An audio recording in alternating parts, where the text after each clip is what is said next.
नीटची परीक्षा पार पडली. विद्यार्थी रिझल्टची वाट पाहत होते, पण अशातच बातमी आली ती पुनर्परीक्षा होणार असल्याची. नीटचा पेपर 21 जूनला आता पुन्हा होणार आहे. कारण काय, तर नीटचा पेपर फुटला होता. कित्येक विद्यार्थ्यांकडे केमिस्ट्री आणि बायोलॉजीचे प्रश्न होते आणि काही जणांकडे तर सगळा पेपरच होता.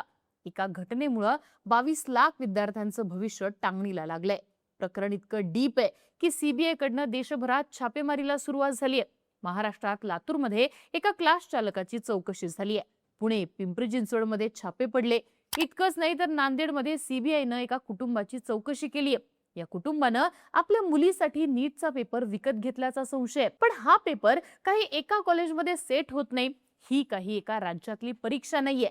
नॅशनल टेस्टिंग एजन्सीकडे पेपर सेट करण्याचं काम आहे. पण तरी सुद्धा पेपर फुटला. कारण काय, तर पेपर सेट करणारे शिक्षक, ज्यांच्याकडे प्रश्न काढायची जबाबदारी असते, ज्यांच्याकडे गोपनीयता ठेवण्याची जबाबदारी असते, त्यांनीच पेपर फोडला. ते सुद्धा स्वतःच्या क्लासची लोकप्रियता वाढवण्यासाठी. पी.व्ही. कुलकर्णी ते मनीषा मांढरे, दोन शिक्षकांनी नीटचा बाजार कसा उठवला, त्यांच्या खासगी क्लासचा यात नेमका काय रोल आहे, पाहूयात आजच्या व्हिडिओतनं. नमस्कार, मी आरती आणि तुम्ही बघताय बोल भिडू. तर या प्रकरणात मास्टर माइंड म्हणून दोन आरोपी सीबीआयच्या अटकेत आहेत. पहिले प्राध्यापक पी.व्ही. कुलकर्णी, लातूरच्या दयानंद कॉलेजमध्ये 28 वर्ष केमिस्ट्री शिकवणारे शिक्षक, साधारण 4 वर्षांपूर्वी रिटायर झाले. त्यांचं कुटुंब पुण्यात राहायला होतं, त्यामुळे ते पुणे ते लातूर असा प्रवास करायचे. पण रिटायरमेंट नंतर ते पुण्याला सेटल झाले आणि इथं खासगी कोचिंग क्लास सुरू केला. राज कोचिंग क्लासेस असं या क्लासचं नाव. हा क्लास चालायचा त्यांच्या घरातनं. लिमिटेड असे विद्यार्थी होते, पण फी मात्र मजबूत होती. खतरनाक गोष्ट म्हणजे त्यांच्या क्लासची फार जाहिरात नाही, कुठे चर्चा देखील नाही. पण क्लासला विद्यार्थी यायचे, खास करून विशेष क्लासला. या प्रकरणात मास्टर माइंड म्हणून अटकेत असलेल्या आणखी एक आरोपी म्हणजे प्राध्यापक मनीषा मांढरे. पुण्याच्या मॉडर्न कॉलेजमध्ये मागच्या 24 वर्षांपासून बायोलॉजी शिकवणाऱ्या मॅडम यांचा देखील खासगी क्लास होता. तो सुद्धा घरातनच चालायचा. या क्लासची सुद्धा फार ही जाहिरात व्हायची नाही, पण गर्दीच्या बाबतीत हा क्लास सुद्धा सुपरहिट.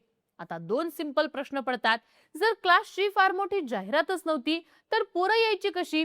आणि या दोघांचा नीटच्या पेपर फुटीशी संबंध आहे काय? पहिल्या प्रश्नाचं उत्तर आधी सांगते. मनीषा मांढरे या पुण्याच्या ज्या सोसायटीमध्ये राहायच्या, त्याच सोसायटीमध्ये मनीषा वाघमारे नावाची एक महिला राहते. वाघमारे ही ब्युटी पार्लर चालवते, तर तिचा नवरा डेंटिस्ट आहे.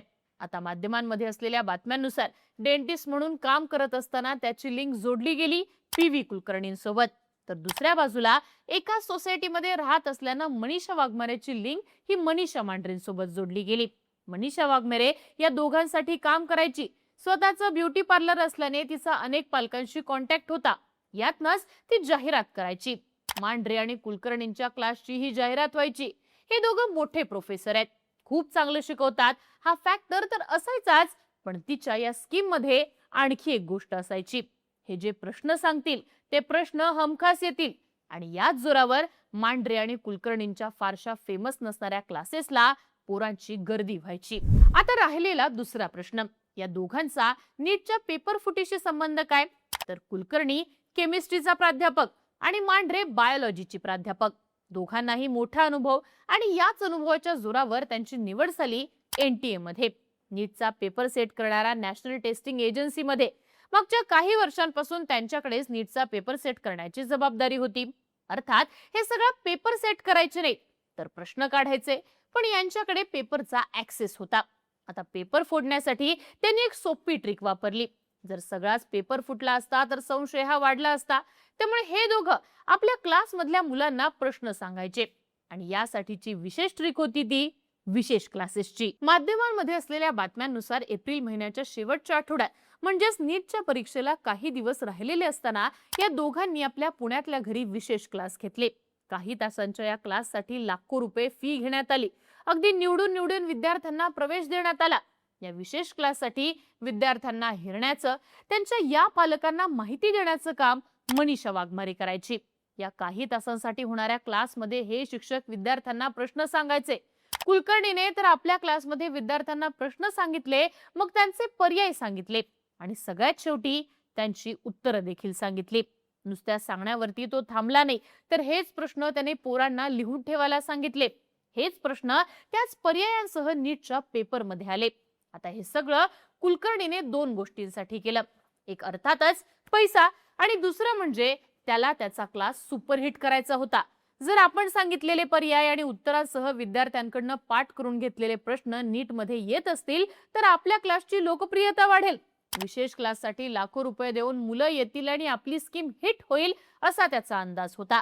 पण बातम्यांनुसार त्याच्या एका विद्यार्थ्याने कुलकर्णीने लिहून दिलेले प्रश्न आपल्या बाकीच्या क्लासमधल्या मित्रांना पाठवले आणि जेव्हा नीटची परीक्षा झाली तेव्हा कुलकर्णीने दिलेले प्रश्न आणि नीटच्या परीक्षेत विचारण्यात आलेले प्रश्न हे मॅच झाले आणि कुलकर्णी पुरता अडकला.